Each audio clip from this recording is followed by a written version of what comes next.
I get to the rental car counter. I'm exhausted, right? I just spent 2.5 days doing the funeral thing with family, been traveling all day. I get to the rental car, hand him my card and my driver's license. He spends 2 seconds looking at the screen and hands it back and goes, I can't accommodate you today. That's all he says. And I'm like, the f*** you can't.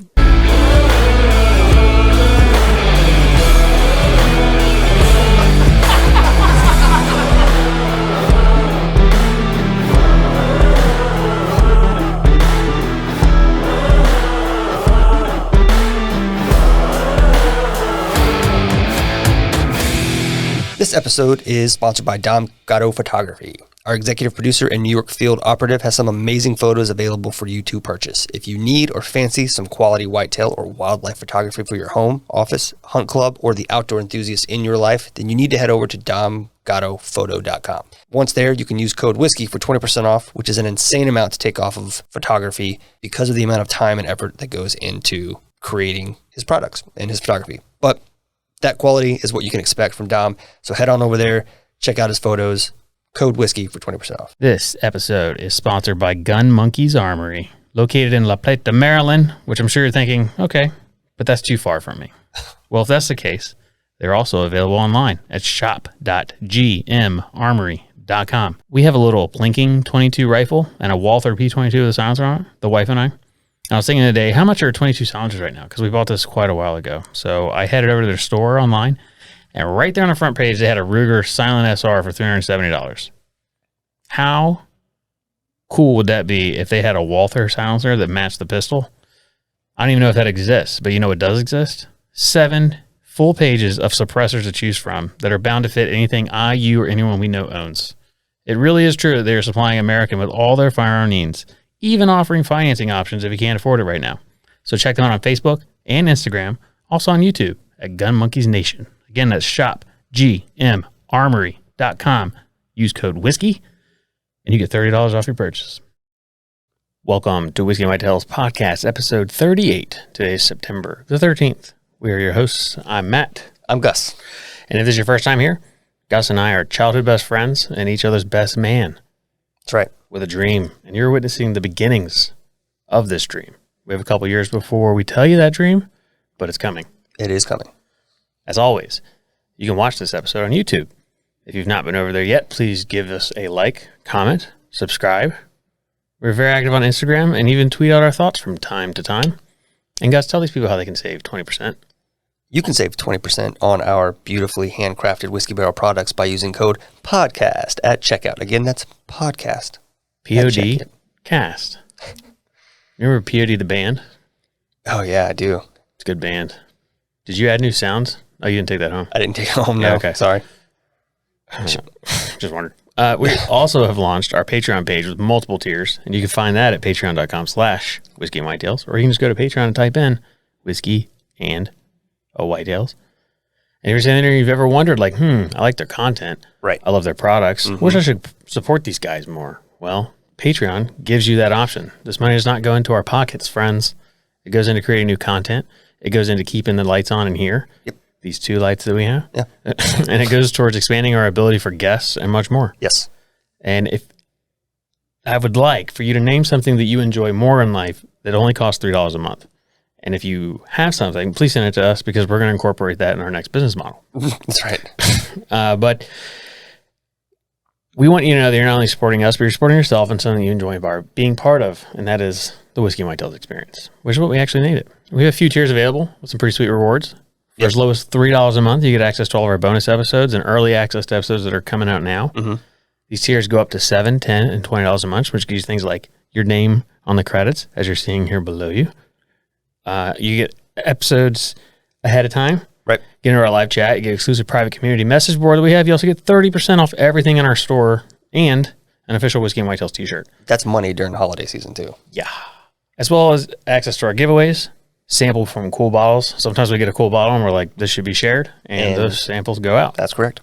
We'll get exclusive content related to hunting, things that we experience or do, stuff we find out, tips, insider stuff with public land and certain things like that. You'll get things that we won't share elsewhere. Yep. We also get, our first episode is coming out soon. like in the next, it might be out by now, but it'll definitely be out this week, of our first raw, uncut, unfiltered, where we did a bottle kill episode, drank an entire bottle of George T. Stagg with Rocco from Camp Hero, Kentucky. That was a mess. Good time. It was a messy good time. Yeah. It was a good time for sure. Ended up, I don't even know, neither of us know how that episode ended. Yeah, I have flashes of how the last 10, 15 minutes went, mostly not good. Yeah, but I'll listen to it, and I'm excited to watch it and see how much we have to cut out. Yeah, it's going to be fun. But that will be available soon. I am really looking forward to see how, because I know what happened after we stopped recording, so I'm trying to figure out. The thing is like everything that happened after we were done recording, that was at a 10, and while we were recording, we were like, we got up to about a 3 or a 4 in terms of like things getting out of hand. So we kept it mostly good, but we had a good time. Like you said, we killed the whole bottle. It wasn't a 10 because we were seated. Once we decided to stand up and move around, that's when things got a little dicey. Luckily, we don't do podcast standing up and moving around much. Yeah. But it's bound to be a good episode, and I'm excited to watch it myself. Stop saying This episode is powered by Rockfilter Distillery. So you may notice the sweet hoodie with this sweet flag. You may notice the sweet hat. We have been given a chance to work with River Brothers Outdoors. And we've been asked several times about apparel. I'm guessing I used to own an apparel company. And before Whiskey and Whitetails, we just decided that's not for us. So we're not in the apparel business. No. Well, Devin and River Brothers Outfitters are in the apparel business. That's right. We clicked immediately, and they sent us some sweet swag for the hunt that we were just on. Yep. Love this hat. And we're recording today, but tomorrow they're dropping their new product line. So by the time this episode's out, their new product line is out. And not a read, but you can use code whiskey and get, I think it was 20% off. We'll double check and put it in the comments. It's 15% off. Use code whiskey, you get 15% off. It's really good stuff, and this hoodie is super. I was going to say that I have a hoodie and hat as well. The hoodie is unbelievably soft and comfortable. The hat, the mesh back, is unusually soft and breathable.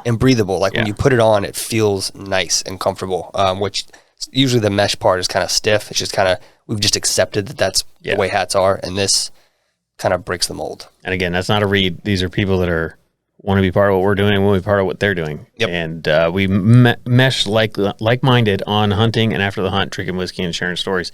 And they reached out to us and the way it happened is because they have a hoodie and some shirts that say Whitetails and whiskey. Yes. And their ideas of how those two things go together are very much like our own. And so we just decided we had a lot of things in common with what we were doing and what we wanted to do. And we thought we could do it better together than... Yeah.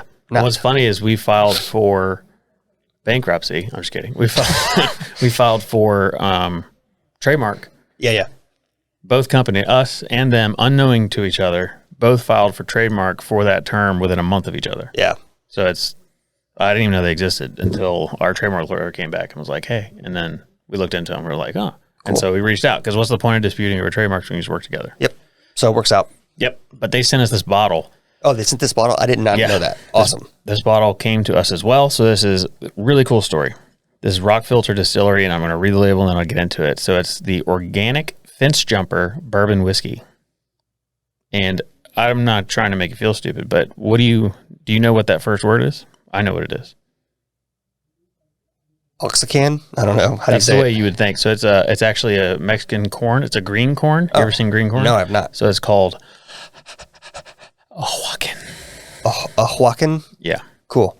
So it's Oaxacan. Oaxacan. Okay. So it's a Oaxacan green corn, cherrywood smoked winter rye.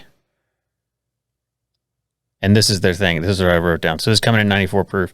But this is a smoked bourbon. So they cherrywood smoke the rye before they distill it.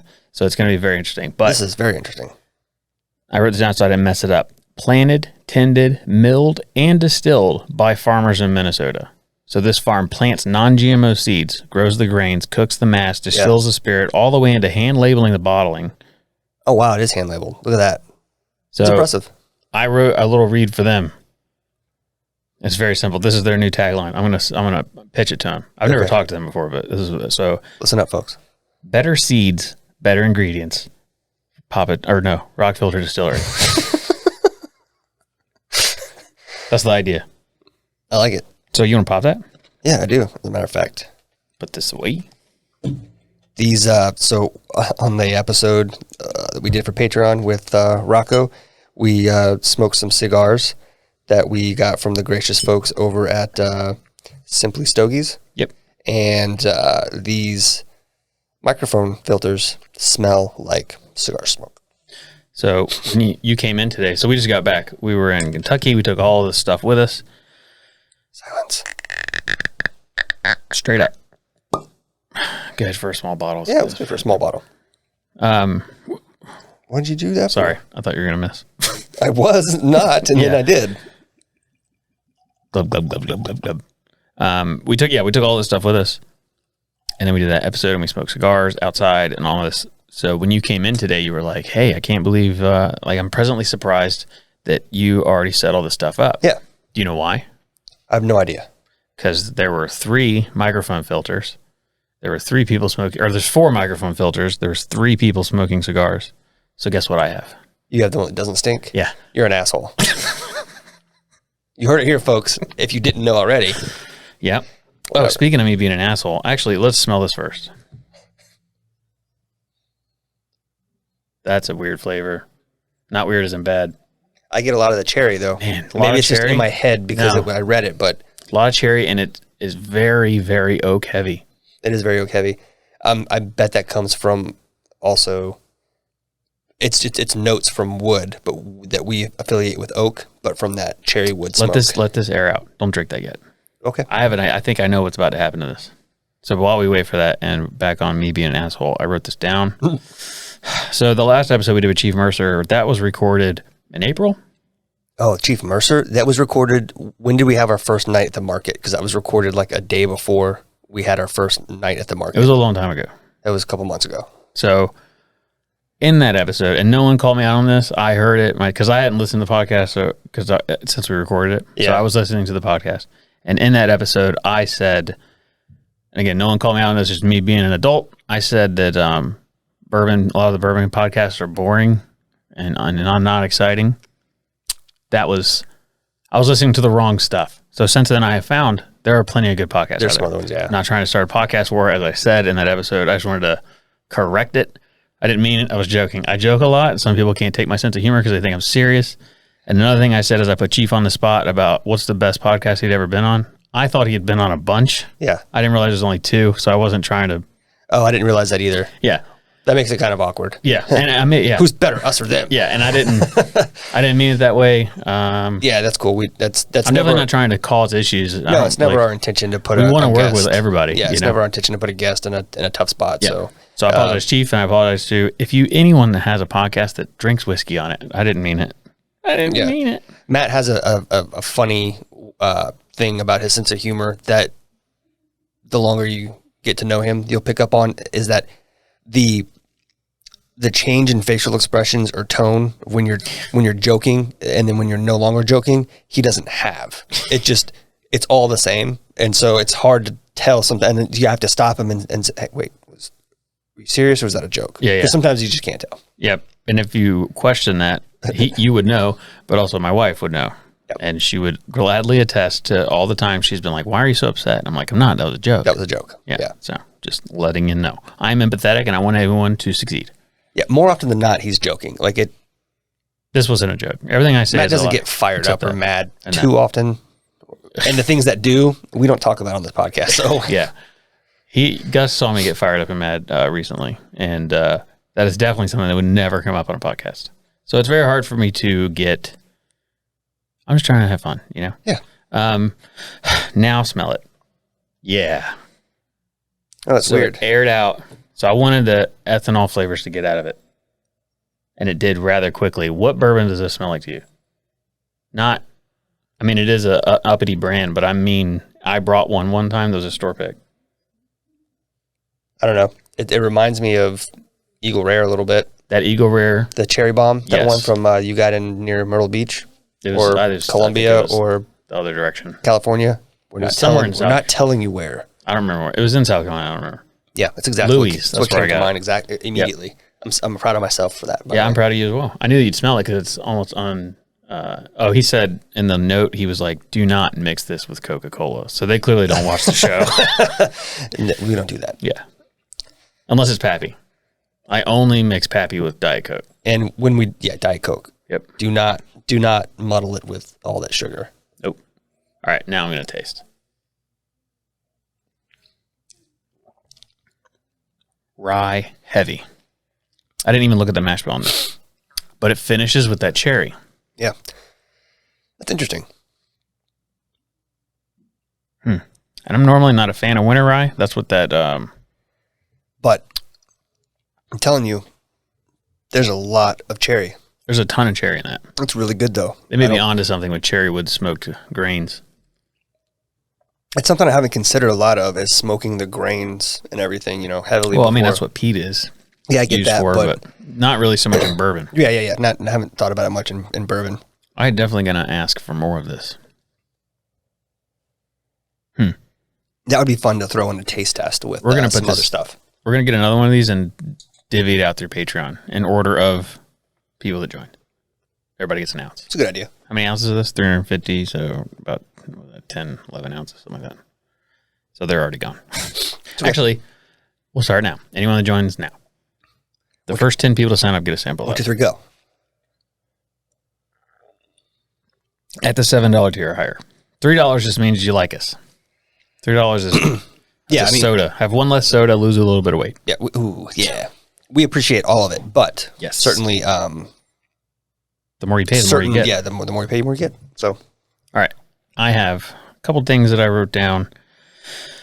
Patreon did that. Talked about the bottle kill episode. We're going to recap. We're going to do a quick 10 minutes on Camp Hero. Yeah. So we left. Gus. Okay. And do you want to go into that story or no? We'll just talk about I don't mind. Okay. We'll talk about whatever. All right.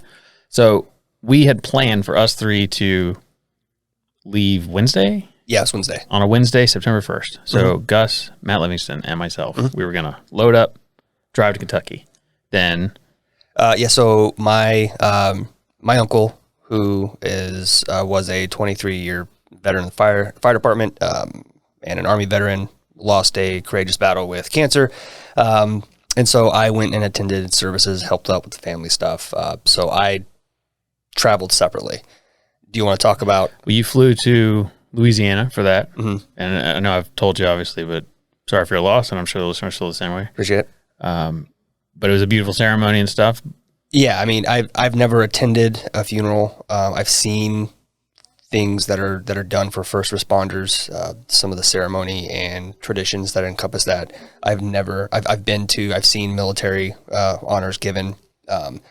I've never seen anything like this before. Dude, the turnout from the community was unbelievable. There were hundreds of firefighters came to pay their respects and line up. It took almost as long to get people through the process of coming up to the casket. And if you've never been to a funeral, you don't understand this, but everyone gets an opportunity at the ceremony to come in. And this is just the people that did it the day of the ceremony. There was 4 hours the day before that people had to come, and it was a constant revolving just door of people coming and paying their respects. But the day of the ceremony, watching hundreds of firefighters come up in twos, stand at attention, salute, and go the entire time with having honor guard in their uniforms, holding polished axes on either side of the casket, and it was something else. And then there were fire trucks and engines and ladders from 7 different departments all over the area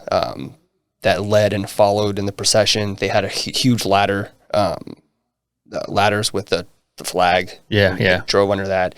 And there were people lined up and stopping on the side of the road. It's a very southern thing. I don't see it here very, very much. But in Louisiana, in other parts of the South, when a funeral procession... Well, I remember in Missouri. When we lived in Missouri, I remember that. People pull over to the side of the road. Yeah. Well, because there were several fire trucks leading the way, people understood what was going on. And my uncle was put on the back of the fire engine. It was the last engine that he ever rode before he became chief and was given his own vehicle. We rode in his unit, followed behind with the honor guard on top of the truck, holding him in place. It was very emotional. It's very cool to see for what it was. It was not cool, obviously, to have to be there, Right, but yeah. it was, and people were getting out of their vehicles, taking their hats off, saluting. It was very emotional to even talk about. Yeah. So it was very cool. Unfortunate that, had to do that, but I was proud to be there and But what a way to be with leave, my right? family. And I kept telling him, because he was chief of the training department. So he was unique in the fact that most everybody in the fire department had been trained by him to do something at some point, or his team. So anyone in the last probably 15 years that's joined the department has come through him. Yeah, I didn't think about it that way. Even surrounding parishes, because the training program is part of McNeese State University. So people come to McNeese State to do this college program for firefighting. They go through him. So he's been, and that on top of, he was very much involved in scouting and volunteering time there. So that was also emotional, seeing scout troops come through in their uniforms. Yeah. And so it was something else, man. But yeah, I don't know what to say. It was awesome. Yeah. Well, thanks for sharing that much. Yeah, no, it was, he deserved it. But, that's what I was going to say. One of his jobs within the department was he headed up the honor guard. That was his thing. It was like, and he put together everything that they did for him, all the stuff that he had developed and put in place with the department as, here's how we're going to send out our firefighters. And so all those guys were super meticulous about everything they did and wanted to make sure that they got everything right for him, because it's what he would have wanted. And right. I told every one of them, I shook their hand and said he would have been so proud of everything you guys did. Yeah, it was good, man. It was really good. That's awesome. I'm glad to hear it. So I wish I could have gone, but it is what it is. There were people there that couldn't make it, because of school and other things. Like, there's never a convenient time for someone to die. Yeah, absolutely. Shit happens, and we did the best that we could. But what you guys were, so I was doing that. You guys had drove down there, and you were drove down the first. Mm-hmm. The Thursday we went and did the kind of like property tour, which I'm going to give you when we go back in a couple weeks. Yep. Went to see where you're gonna hunt, and there was a lot of funny stories with that, where it's like that way, it's like, and Rocco was like, it's about 100 yards, right? Yep. And you'll just follow the cat eyes till you get there, and then they come back the next, after that night, because the first day we sat sun up to sundown. Yeah. And so they come back and they're like, do you know how far 100 yards is? And he's like, yeah, it's like 100. And they're like, it's more like 450 yards. Yeah. Up that was a quarter mile up the mountain. Yeah.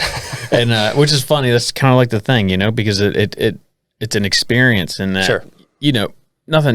Nobody's going to, how hard it is to gauge distance up a mountain, Oh, yeah. No one can do that. So anyway, no fault there. It was a funny story. So we did like the scouting in the beginning. This is where you're hunting. This is how do you get there, drop some pins or whatever. And then he set them a final pin on Onyx. And I gave away our last Onyx sponsorship there, but nice. Gave Onyx subscription. That's not what I'm saying. Onyx points on, this is how you get there. So that night we didn't like throw down, but we had, some drinks and stuff. Sure. And then we got up early Friday morning to come collect you from the airport. So kind of. Well, time noting. So there was a miscommunication between Gus and I. Yep. I had said, what time will you be there? And he said 11, which he said PM, but then I was thinking, no way he'd fly in that late, Yeah. So I thought he meant AM. So we were at the airport at 10 a.m.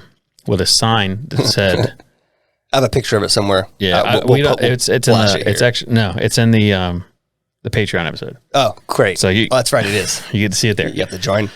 That's how bad it is. So we were standing in the middle of the airport holding this sign, and I'm texting him like, what's your, when are you going to be here? Yeah. And it said deliver, and I was like, cool, we paid for Wi-Fi on the flight. Yep. And you were like, it lands at whatever time, 10 or 11:03 or something. And I was like, all right, well, we got time. So I was like, I'm going to go use the bathroom. So I'm in the bathroom, and you sent me your flight number, so I just searched Google real quick, and it was like 10:43 p.m. I was like, That must be the wrong. internet's wrong too. And then I realized you had the funeral that day, Yeah, and you were morning. leaving from the funeral. Yeah, I left. So to me, to think that you flew from Louisiana to wherever we were picking you up, Lexington, and you were going to be there by 11, I'm an idiot. But, so I had a bunch of connections I had to do. I was going to get in late. But when I got to the airport, everything was going smoothly. My very first flight, like I had 2 connections I had to catch. The first flight from Lake Charles to Houston delayed. Missed my first connection. So I get into Houston, and they've already booked me on new flights, but the next day. And I'm like, that's not going to work. Can you get me somewhere else close? I talked with the guy. We both had maps up. The guy at United, I don't know what his name was, but thanks. You were super cool. You had to deal with a lot of assholes that day, I'm sure. And in those situations, I always try to not be an asshole, because 2 times I've been upgraded to first class by just being nice. Yeah. Well, just be nice to people in general. Well, especially in those instances, that guy can't control. It has nothing to do with that. So I said, hey, look, man, I got to get somewhere like tonight. Yeah, so the guy was super cool. He helped me out. We decided on Knoxville would be the next closest place. So I pulled up real quick a rental car thing and made sure I could get a rental car. I reserved it like in a minute and a half with the app, had a confirmation number and a reservation number. Like, here's a number confirming we have your reservation. Here's your reservation number. That's how it normally works. That's how it works, right? So I get into Knoxville. It's late. I'm like, all right, I bought 2 energy drinks. I got a 2.5 hour drive up to camp. I'm going to get there late. I'm already like, how am I going to get in there without waking everybody up? I get to the rental car counter. I'm exhausted, right? I just spent 2.5 days doing the funeral thing with family, been traveling all day. I get to the rental car, hand him my card and my driver's license. He spends 2 seconds looking at the screen and hands it back and goes, I can't accommodate you today. That's all he says. And I'm like, the fuck you can't? Yeah. It's like, what do you mean? He's like, we don't have enough vehicles to accommodate same day rentals. I'm like, then why did your system give me a confirmation number, accept my card, and send me a reservation number? Yeah. It's like, I don't know what to tell you. And so I started getting pissed. Like, but again, not his fault, but he could have said it differently. He could have said it differently. I was also tired. Freaked if he had said, we can't accommodate you today. I started to freak out. Now, I don't do that in public very often. Just ask anybody I know. I'm usually pretty mellow. I look at everything from both sides and just try to be nice. I started to lose my shit, raised my voice, snatched my card from the guy's hand, was bitching, looked over and saw a cop slowly making his way in my direction. And I was like, this is not the place to get arrested and thrown in jail overnight. So I grabbed my stuff. I nodded at the cop, basically said, sorry, I'm done. I get it, yeah. I left, got a hotel, and long story short, made it there the next morning. That was a shit show, but it was over, and I was happy to be there. I know I texted you at one time, was like, is this even worth it? Yeah. I was just pissed. I was like, of course it was worth it. It would have been worth it to get there the last day if that's all I got to do. But I was glad I finally made it. Had a good time. So you got there midday, you got put in a stand, and you saw more deer that day than... Dude, I saw... Yeah. There was at least 8 deer I saw. 1 young buck. No shooters, but you saw There was an older buck that came in after dark. Rocco showed me, because there was some deer I couldn't see after it got dark. Because I could make out bodies, but nothing else. And with all the trees around, you can't really make out antlers from the branches. And he showed me the pictures, and sure shit, it was that one funky looking 7-point. If he'd just come out 15 minutes early, I could have smoked him. But, because that was like a 27-yard shot. Well, it's good that you saw it though. Like for us, my first night there, I was targeting. It was again a 7-point, but it was a big body deer, and he was older. He's on the downcline, so he wasn't. He maybe probably used to be a decent 10-point. He could have been. I don't know. Nobody knows, but. He's funky, he's missing points and stuff. So he was like the one I was targeting. And my first night out there, he came out right at last light, shootable. Came out, but I couldn't really, as you said, trees, couldn't make out his antlers. So I'm staring at him like, I've never hunted here before or seen a deer in this vicinity. Yeah. But that looks like a massive animal. That has to be him. Sure. But by the time that process had gone through my head and I'm squinting, trying to count points, he turned and looked straight at me, head down, ran to me, got 15 yards, maybe less, 15 yards, and then did this jump. And when he jumped chest high for me. Yeah.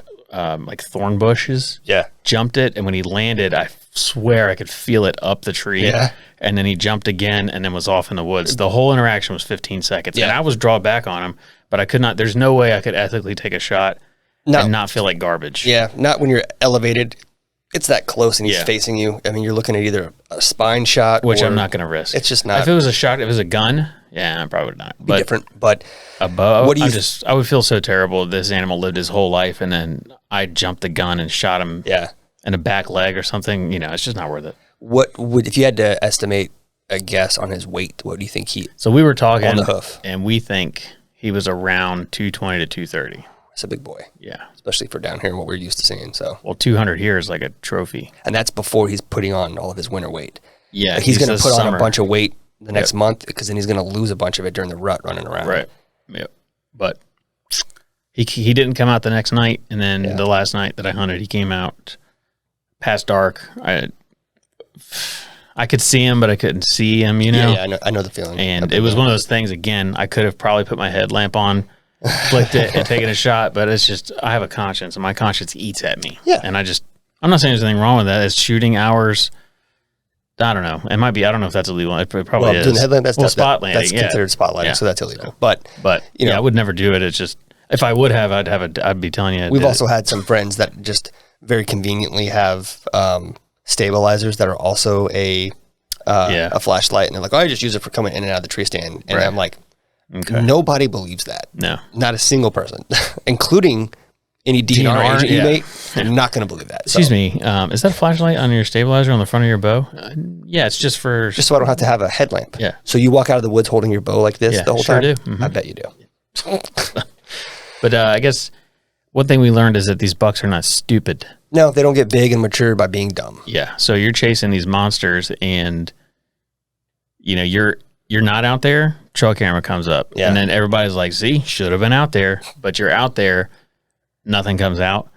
There's no way it's a coincidence. Yeah, they 100% know you're there. They know.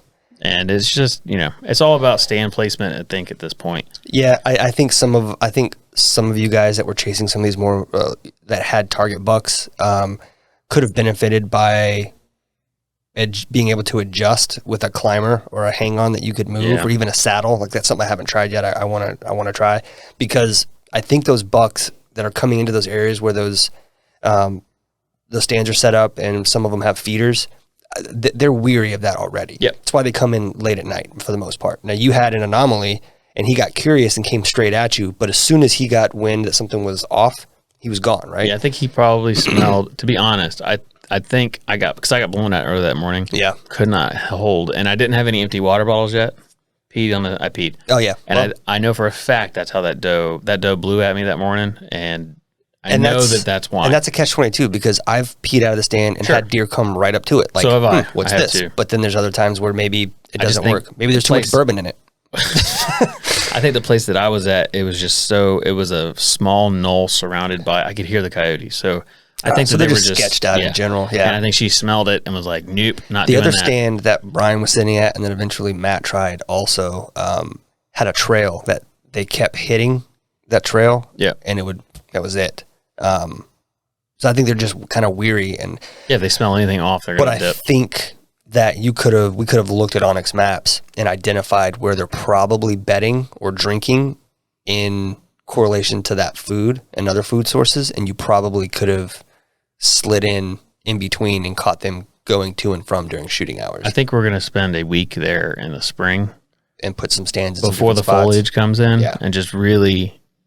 Because he has so much property that doesn't have anything on it. Like it's only him and a couple other guys. They can't scout all this stuff. They need help, So I think that's something that we should definitely do and go out there and kind of look at it. Let me see what else I have. Discuss new riff. Okay, so I have 3 parts of the new riff story. 1, next week we're sitting down with the guys from Rock Single and Karen. They're actually making a weekend of it, coming down to Charleston and staying. Oh, I didn't know they were coming here. Mm-hmm. Oh. That's cool. Yeah. They're going to be live in here. Awesome. Not live, but recording in here. Sure. But they're coming down. They're making weekends of it. The wives are staying, I think they're going to Folly or something. I don't exactly remember. Cool. But he is working on, now that I say that, well, it's too late now. You can put the pieces together. New riff pick. And, sorry. And I won't say anything more than that. So we were looking at doing a new riff pick. That's what. Forget everything I just said. They're not doing that. They're coming down here to do a podcast. So we were looking to do a newer pick with a local store. He called me yesterday, and we were discussing. he was like, I just talked to my distributor. He said that's illegal and bootlegging. I said, it is, if you were to sell it out of your store, but anyone can go to New Riff and buy a quarter or an eighth or a half a barrel. They have the form right there. However, when I started thinking about the distribution tier, he can't buy straight from the distiller. It's illegal. So he has to buy through a distributor. So New Riff doesn't have a distributor in South Carolina yet. So we won't be able to do a New Riff pick and sell in South Carolina through a liquor store in South Carolina. We'd have to go through a state that already has it. Gotcha. Which I find interesting because that's not something that I had considered, even though I know the rules. And to clarify, because the rules are muddy and every state is gray different. Area. What he's talking about is we would a barrel pick of a particular brand would be done. Everybody pitches in to make it happen, right? And then so you can do it 2 ways, right? Well, so as far as a liquor store goes, the 3-tier system. So the distiller cannot sell to a liquor store in South Carolina. A liquor store cannot buy from a distiller. A distiller has to sell it to a distributor. A distributor has to sell it to the liquor store. The customer has to buy it from the liquor store. Right. A customer cannot buy from a distributor, but we can buy from a liquor store or the distiller if you go to the distiller.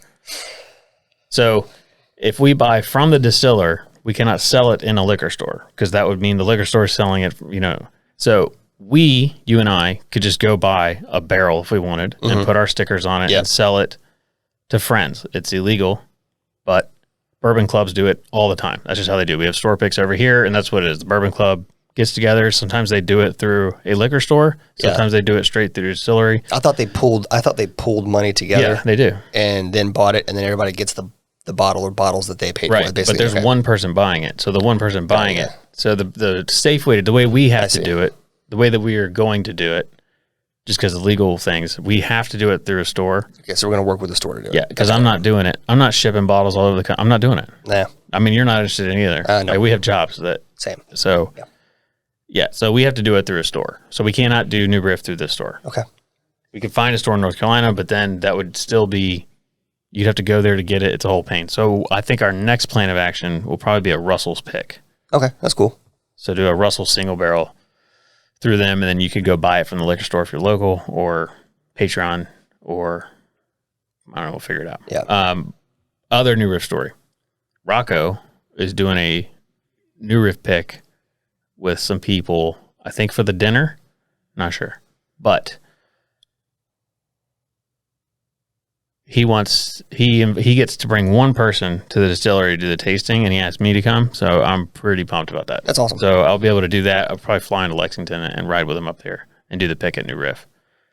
The next story for Rocco's dinner, we have asked Chief Mercer to hook us up. Did I tell you this yet?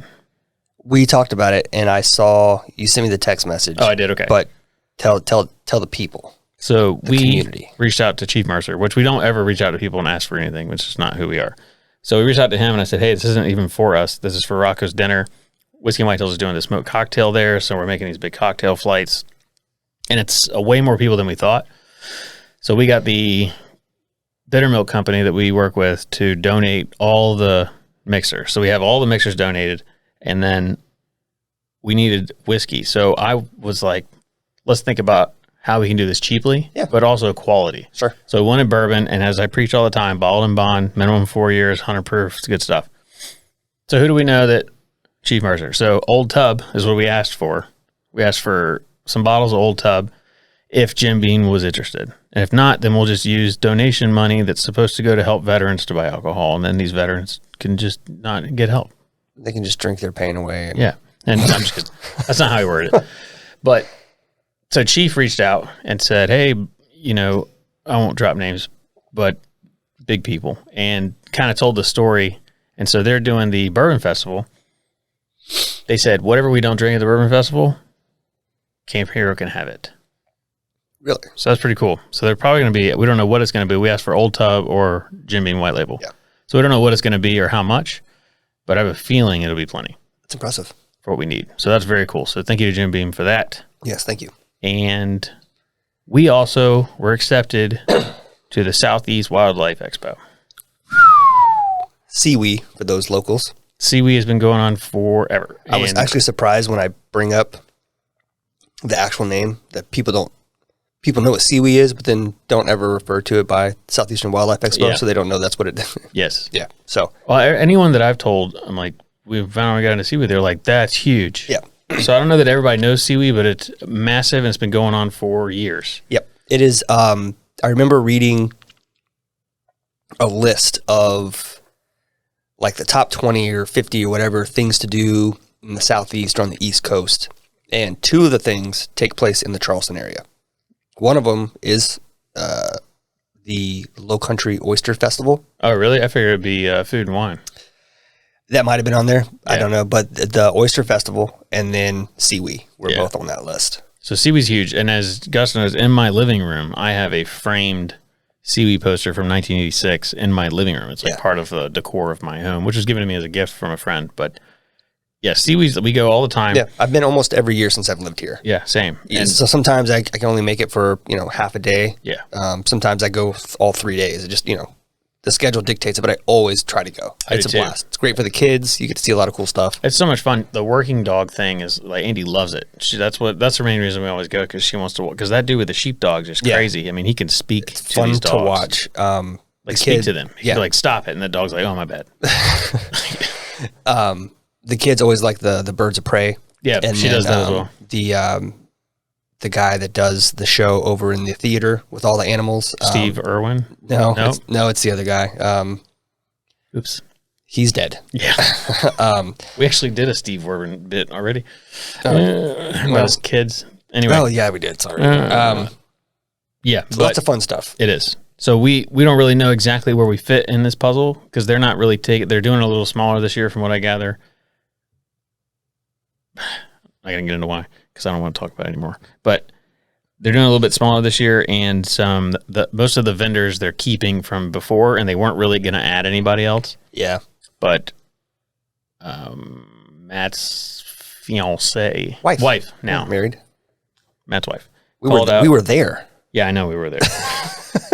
Called out and mentioned that we would be a good mesh, Yeah. And so we had already done the application process, so it was easy as pulling us up, and the CEO of Seaweed called us and was like, here's what he wants, and I told him what we were looking to do, and so it looks like we're going to have a decent sized role in the Biddlebank Park section. So that's pretty exciting. Cool. That's where the fun stuff happens anyway. So the Biddlebank Park area, so it's so big, it actually takes up multiple areas of the city of Charleston. There's a huge art gallery. I don't remember where that happens. If that's It's at the place we Gilliard saw Center. Tom's, yeah. Okay. So they have a big art expo, and there's like a big VIP like dinner the first night. There's a bunch of like NWTF and Well, they Ducks have it at the Unlimited. Marriott. They have it at the Charleston, the Marion Square. Yep.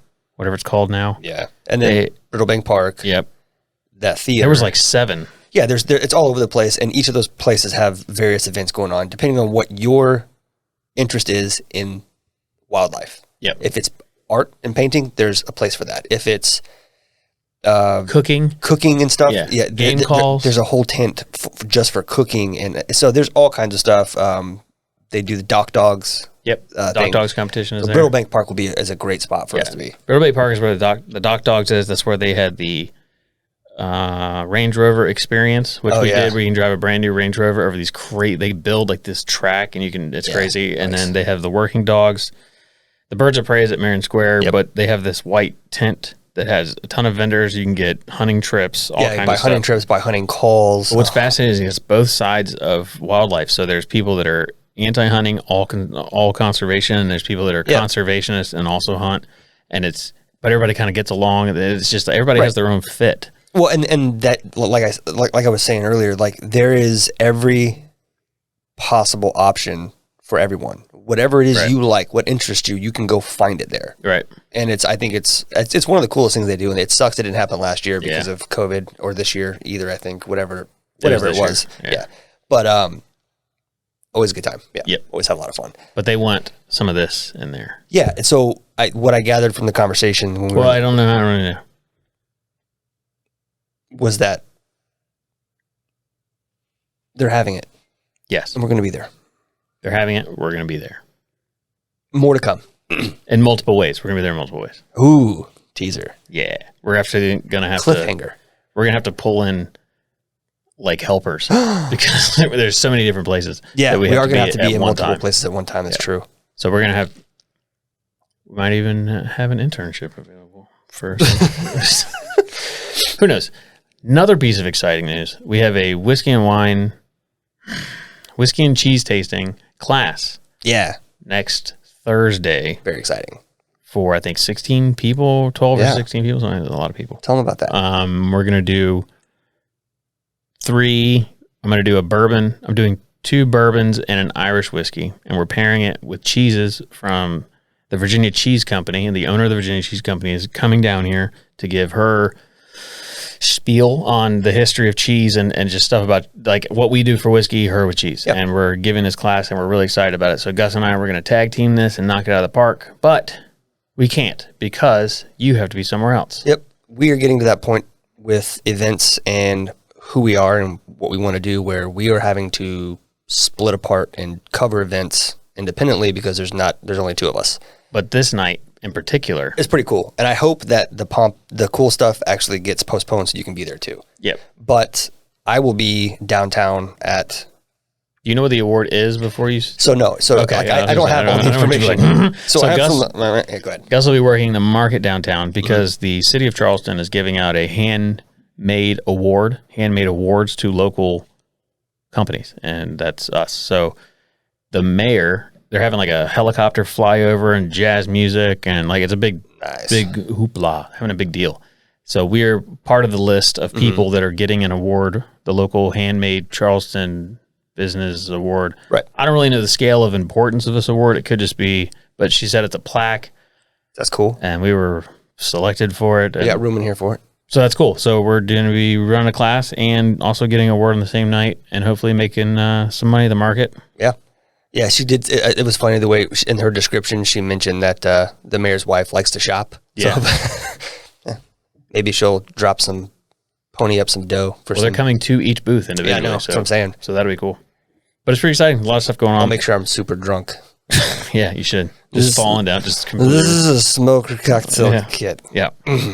Just start cussing at them belligerently. I give you a deal for $2. I don't even know their political leanings. I don't either. You could be like, just whatever it is, choose the opposite side and then just yell at them. Be like, I don't know political things. Give me a plaque. Get the fuck out of here. Yeah. Could. No. Wait, come back for a picture. Yeah. But it'd be super cool. We're yeah, it's cool to have thankful for the recognition. A lot of things going on. It's cool to get recognized. If you want to recognize us, you can go to patreon.com/whiskeyandwhitetails. Go to YouTube, like, share, subscribe, hit the notification bell. Give us some recognition. All right. Yeah, we're happy to. We're just happy. Have a lot of stuff going on. I had to move this because the little hard teats are hurting my elbow. Nice. And we get told a lot by people that we work with closely, other companies and stuff, like some of our sponsors are like, we know you guys are super busy. It's like, well, I'm glad someone noticed how busy we are working to get this stuff. And that's only with what they know. Yeah. Like, they don't have insight into our personal stuff or our and a lot of this company we operate a month out. So like we're planning right now for a month away, but yeah, we have to. Yeah. We have stuff planned way further than that, but we have to definitely look at our schedules and say, hey, before we agree to this, like what's going on 6 weeks from now? Yep. So it's a good problem to have for sure. Speaking of people that we work with, I'm gonna have another ounce or two of this. It's a good top. You want any more? Nah. Yeah. So Trevor, you don't like it? No, I do like it. No, you have a lot to do. Shit to do today, man. If I start this now. Yeah, no, that's why I'm just having a little bit more. And then I'm done. I got stuff to do too. So Trevor, guy we're working with on the cigar stuff, and he got us all those cigars, which again, we didn't talk about a lot, but it's coming. It's coming. It's a separate. Yeah, it's going to be a whole thing. We're going to talk about this for weeks. I mean, we're still blown away by the generosity, and so was everybody. We didn't get as much footage there as we wanted, but I mean, it's dark. There's a campfire. It's just dark outside. There's no lights there, so we weren't able to. Other than we could set up these lights, but then it kind of ruins the point of it. The point of it is to sit around and talk. So yeah, we have to understand that the purpose of this is to give veterans an opportunity to get out. And I'm not a veteran. I was happy to be a part of it and our company being able to help provide this opportunity. I removed myself from a lot of those conversations, went and found other things to do. But it's an opportunity for those veterans that are using this as a way to learn how to do something to help cope with whatever they need to cope with. We're also kind of split into two different camps. Yeah, but so my point being, like, throwing up the lights and making it a production, it causes people who aren't used to it to withdraw a little bit. Yes. And that's not the purpose of this place. It's an opportunity to disconnect, open up, talk to other people who are experiencing or dealing with similar things, and learn how to use nature to help deal with some of that. Right. And so we have to find that balance of doing some of this kind of stuff while we're there, but also giving people the space and the environment they need to do what the place is meant for. Yes. So we didn't get, bright lights, detailed coverage of the cigars, but everybody there was super pumped to get some. We got to thank share. You filmed just a quick group thank you, and they were super pumped to go through them and look at them, and our heavy cigar smokers, and we're like, oh, cool, and going through it. So it meant a lot to these guys, and it helped the trip a lot to where you could just be like, hey, there's a box full of cigars over there. Go pick out what you want. Because I would imagine I have never been around that many cigars. Yeah. So it's short of being in a humidor at a cigar shop. So for someone just to be like, go pick what you want. You can have anything. And they're like, anything? Like anything you want in there, you just pick it. And it's just a cool another experience. And they got to drink some rare whiskey. And it's a cool thing to leave there and be like, we got to have Cuban cigars and do this stuff. I mean, it was cool to me. The whole thing was fun. But so Trevor also makes guitars. Oh, I didn't realize he made guitars. Yeah, sent me like some templates of stuff, and I said, hey, let's make one out of a whiskey barrel. Yeah. So he sent me the sizes that he needs, and I meant to cut them last night. I was cutting pen blanks and sanding and staining clocks all night, and I didn't have time. It started raining, and then it was over. Yeah. So I'm gonna pop up some stuff to send to him. But yeah, he's gonna make a guitar out of bourbon barrels, mostly lids, but he doesn't know if you can, because we talked to someone before about making a guitar, and he was telling us that you can't make necks out of the oak. And Trevor kind of said the same thing, but he was like, I want to try it. Yeah. So we're gonna send him some staves to see if he can make a neck out of a guitar as well. Which the gentleman who helps us with making calls just wanted to try it. Right, Jacob was like, remember? He was like, because everyone we had talked to previously, especially with the turkey calls, was like, don't know if you can do that. It's not thick enough. I didn't know we talked to Jacob about guitars. I thought we talked to a guy at the market. No. What I'm saying is when it comes to making stuff with barrels, gotcha. We get a lot of the same feedback. You can't do that because of this or because of that. Right. And it takes one person to be like, I want to try it. Because that's what Jacob did. He was like, give me some, if you can find some lid pieces this size, I want to try it. Right. And what do you know? We sell turkey calls. We have turkey calls, and they're pretty. We get a lot of compliments on, and grunt tubes. So just take someone who's willing to, blow up some shit in a lathe every now and then, and put their fingers on the line so that we can have cool products. Yep. So thanks. So we're gonna have him do that. We do the guitar kind of same thing. Maybe it works, maybe it doesn't. Yeah. But it's a shot. He can definitely make the body, base, the bottom. Well, I don't know. I'm not a musician. He can make the part where you go that part. He can make that part for sure, because people make them out of all kinds of things. But we'll see. But it'd be cool. But I think we don't know what we're going to do with it yet. It might be an auction item for a charity, or it might be, we don't know what we're going to do yet. It might go right here on this wall. It's on the market for a ridiculous price. Somebody just to piss off the cigar guy. Oh, I forget. Or the guitar guy. Do that. Yeah, that's right. Whatever. But yeah, so that, and then we'll have cigar stuff coming out, and then we found a roper. What? We found a roper. Oh. And I filmed him. Oh, that one. Okay. Roping the bull. Moving. We were moving, like riding a horse, but it wasn't a horse. Yeah. But and then similar speed. Very safe. I noticed. It was the opposite of safe, but it was fun.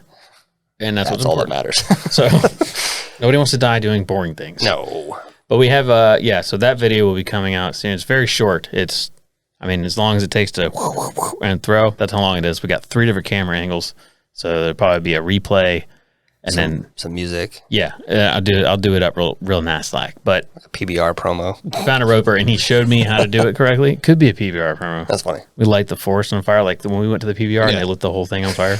Yeah. But he showed me how to do it, and we were basically close, but not.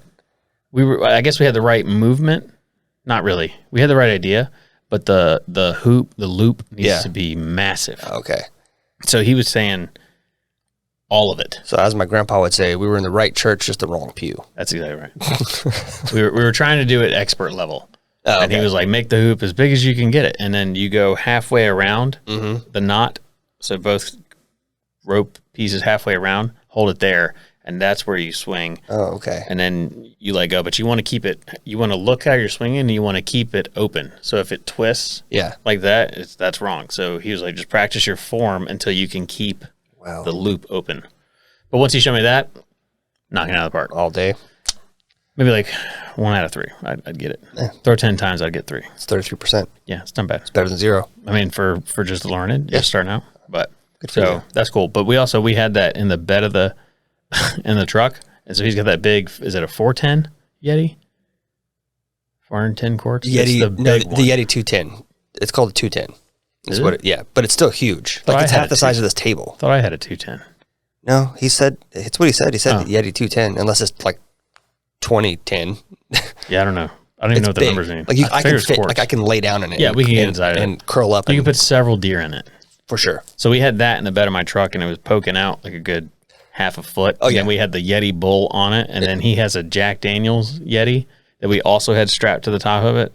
So people were driving by, and then we lots of stairs. Yeah, we had like bow cases and the Raven case because he shot a Raven. Targets. And everybody could see that boots and these are clearly hunters. But it's people were, I guess they saw the bull and then saw the Jack Daniels sign and thought, are these PBR guys? Yeah, maybe we are. But people were like staring hard all 8 hours. It was fun. It was a good drive. Yeah, I had a lot of fun on that trip. I enjoyed it. It was fun. I can't wait to go back. I'm looking forward to showing the wife in a couple weeks. Maybe lighting that fire, getting her excited about opportunities. Should be fun. I don't know what you're talking about. There's always opportunities. It's true. I told her an opportunity today in Indiana. It's 2 hours from Louisville. Yeah. That's not bad. I talked to someone the other day about the potential thing north of, like an hour and a half north of Atlanta. I hate Atlanta, but if you've ever been north of Atlanta, it's gorgeous. Yeah, there's mountains lots and hills of and great stuff up places there. In Georgia. Yeah, so always opportunities, always places to go. Yep. So we'll see. And then what else? Do we have anything else? This will be a short episode, if not. Short-ish. We have, I think we've discussed almost everything, but like touch and go. We didn't deep dive on anything. Yeah. We both have a lot going on right now professionally, and yeah, there's a whole lot of stuff that's just, it's not for this podcast, but that we're working through and dealing with, and we'll do our very best to make sure that it doesn't impact any of this. And just if we have to adjust, then we'll figure out a way to make it work. But regardless, you will continue to get your Whiskey and Whitetails podcast on a weekly basis and your Patreon content. I'll tell you this: if we seem stressed to you in any way, because we are, yeah, and we'll figure it out like we always do. Not a big deal. So we appreciate everybody tuning in. We appreciate the comments that we get and the messages and people supporting the show, and we appreciate every thumbs up and thumbs down. Yeah, we got a single thumbs down on the Bourbon Hunter video. No comment though. Why don't you pony up? Yeah, tell me what the thumbs down was for. Tell me what you like, what you don't like, so we can fix it. Yeah, just tell me. We're cool people. Thumbs down doesn't do me any good. Nope. Plenty of thumbs up. Need some feedback. Yeah, thumbs down doesn't change it. But I think we got one thumbs down as opposed to all the thumbs up. Yeah. So it's like, it's fine. I don't care if but still fuck them. One person doesn't like it. Okay, not concerned. Yep, I think that's it. All right, thanks for coming along. Yeah, and we'll talk to you next week with Rocks and Glencairn. Yeah, with the guests. We'll have 2 guests here. Yeah, so it'll be good. And we're actually good. I think they're bringing their new riff. Oh, are they? Their pick. I think they're bringing us something to taste. Awesome. But we're going to open something cool with them as well. Probably, I'm considering opening that Yippee-Ki-Yay. I think that's what we're going to open next week. Yeah. I've been hanging on to it and hanging on to it. I think it might be time. So, we'll see. Sounds good. Cool. Empty glass cheers. Bye. Cheers. Hit that button.